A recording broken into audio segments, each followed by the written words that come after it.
Beware of false prophets, who come to you in sheep's clothing, but inwardly are ravenous wolves. You will recognize them by their fruits. Are grapes gathered from thorn bushes, or figs from thistles?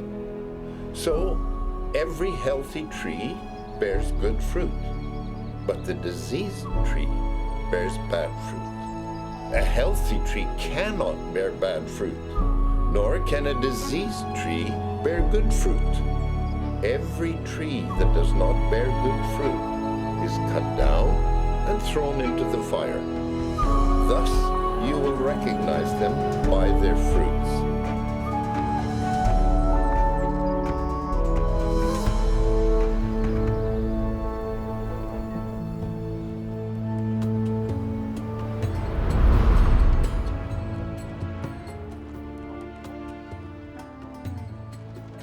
Right after Jesus taught about the narrow gate and the hard way, he went back to the topic of the false prophets.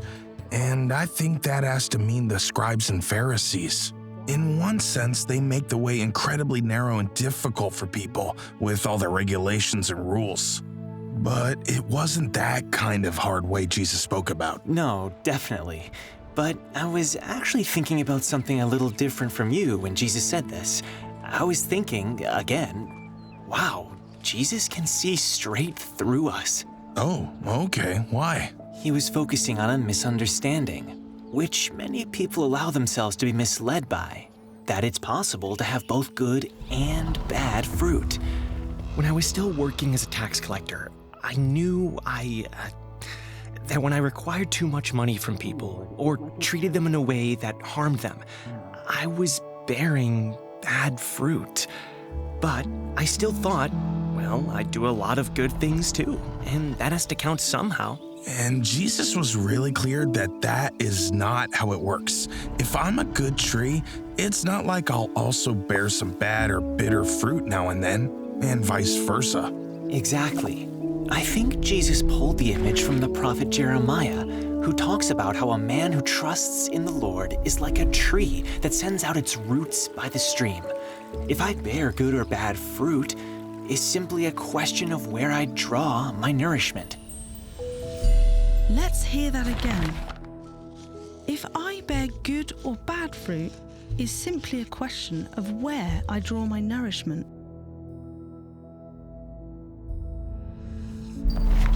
So if I have my sights on earthly things, kind of sniffing around for what's attractive and great in this world, that affects my thought life and my heart.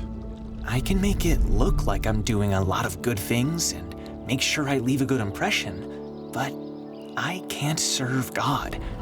What is at the root of the things I do? Where do I get my nourishment? Like, am I interested in finding God's will and doing it? Yes, exactly. And you know, fruit is something that is useful for others. When I bear good fruit, when virtues are coming from me, it tastes good and it has a good effect. It nourishes the inner lives of others. Yes, and that's really important. But when a tree first begins to grow, it doesn't immediately bear mature fruit. The good traits we saw in Jesus do take time. I can do stupid things while I'm growing and maturing without it meaning that I'm a bad tree. What matters is my purpose and motive. What is my goal in what I'm doing? It takes time. I can do stupid things while I'm growing, without it meaning that I'm a bad tree. What matters is my motive.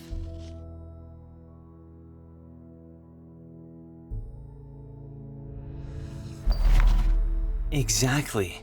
And there can be a lot of people who appear to be doing a lot of good. You mentioned the Pharisees, a good example. But the good they do is almost always to draw attention to themselves. They interpret the law most strictly and lay heavy burdens on us to give the impression that they're extremely zealous for God. But it doesn't have a good flavor or a good effect. That was precisely my point. You know, Jesus said to us that we should do what the scribes said, but not follow their works. Yes, because instead of being led deeper into a God-fearing life, people get a distaste for the hypocrisy they see among the scribes and Pharisees, and they think if the scribes and Pharisees are God's servants, then that religion isn't for me. And then they get even further from God, rather than being led closer as God wants. Yeah, exactly. Peter, I agree that Jesus' criticism was directed at the scribes and Pharisees, but I still felt like it hit me too. Maybe not in the same way, but this point of testing my own motives and my goals with what I do, that is really key. It's the fruit that results from my life that means something. Testing my own motives and goals with what I do, that is really key. The fruit that results from my life is what matters.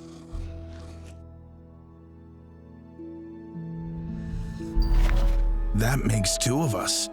And the good fruits we were supposed to recognize in the true prophets, that must be what Jesus spoke about when he began this message. Peacemakers, meekness, mercy. Yeah, like you said, we don't do everything so perfectly, but those who mourn over themselves, they will be satisfied with these good fruits like we talked about before.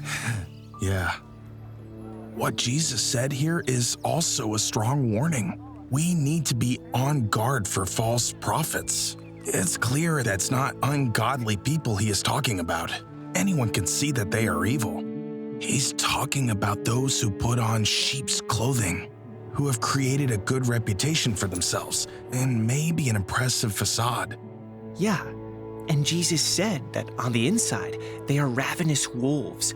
That must mean that interacting with them is actually destructive. It destroys something in my inner life with God, and it pulls my attention away from this intimate father-son relationship between God and me. Every tree that does not bear good fruit is cut down and thrown into the fire, Jesus said. That is serious for every one of us. But I also heard it as a warning that the scribes and Pharisees, the whole system they've built, is on the verge of crumbling. Jesus said about the temple that one stone would not be left upon another. Which makes it even more important for us to be on guard for false prophets, also among us. But if we see to it that we have our roots planted by streams from God, we have our mind in heaven and gathered treasures there, then we'll escape being captured by these ravenous wolves. Yes, but I still really wonder what will happen in the future when you think of how strongly Jesus warned us against the false prophets.